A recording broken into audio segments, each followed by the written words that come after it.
Movie fan മീഡിയയുടെ പുതിയൊരു വീഡിയോയിലേക്ക് സ്വാഗതം. 2008 ഏറ്റവും വലിയ ബ്ലോക്ക് ബസ്റ്റർ ഹിറ്റായിരുന്നു വാരണമായിരം എന്ന തമിഴ് ചിത്രം. ഇന്നത്തെ പോലെ പാൻ ഇന്ത്യൻ ലെവലിലുള്ള സ്വീകരണം അന്നേ സിനിമയ്ക്ക് ലഭിച്ചിരുന്നു. സൂര്യ, ഗൗതം വാസുദേവ മേനോൻ കൂട്ടുകെട്ട് ഒന്നുകൂടെ ശക്തിയാർജിച്ചതും വാരണമായിരത്തിൻ്റെ വൻ വിജയത്തിന് ശേഷമാണ്.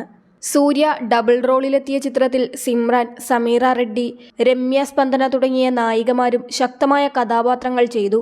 ഇപ്പോഴിതാ സിനിമയെക്കുറിച്ചുള്ള ഒരു വൻ വെളിപ്പെടുത്തൽ നടത്തിയിരിക്കുകയാണ് സംവിധായകൻ ഗൗതം വാസുദേവ മേനോൻ. പൊതുവെ ഡ്യുവൽ റോളുകൾ ചെയ്യുന്നതിനോട് താല്പര്യമില്ലാത്ത ആളാണത്രേ അദ്ദേഹം. അങ്ങനെ എത്തിയാൽ അത് വിശ്വസനീയമല്ല എന്ന തോന്നലുകളുള്ളതുകൊണ്ട് സിനിമയിൽ ഇരട്ടവേഷങ്ങൾ ചെയ്യുന്നതിനെ പ്രോത്സാഹിപ്പിക്കാറില്ല.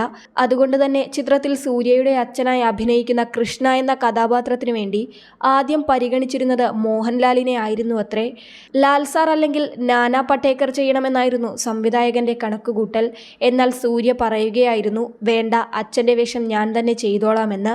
ഗൗതം വാസുദേവ മേനോന് അതിനോട് താല്പര്യമില്ലായിരുന്നുവെങ്കിലും സൂര്യ തന്നെ കൺവിൻസ് ചെയ്തു എന്നാണ് സംവിധായകൻ പറഞ്ഞത്. അതുപോലെ സമീറ റെഡ്ഡി ചെയ്യാനൊരുന്ന വേഷത്തിലേക്ക് ആദ്യം പരിഗണിച്ചത് ദീപിക പദുകോണിനെ ആയിരുന്നു അത്രേ.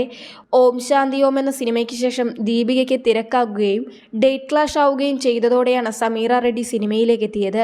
സമീറ അതുവരെ ചെയ്യാത്ത വ്യത്യസ്തമായ കഥാപാത്രമായിരുന്നു, അതവർ മനോഹരമായി ചെയ്തു. അതുപോലെ സിമ്രൻ നായികയായും അമ്മയായും ആദ്യമായി അഭിനയിച്ചത് വാരണമായിരം എന്ന സിനിമയിലാണ്. രമ്യ സ്പന്ദയുടെ കഥാപാത്രവും വളരെ മികച്ച രീതിയിൽ വന്നു എന്നും ഗൗതം വാസുദേവ മേനോൻ പറഞ്ഞു.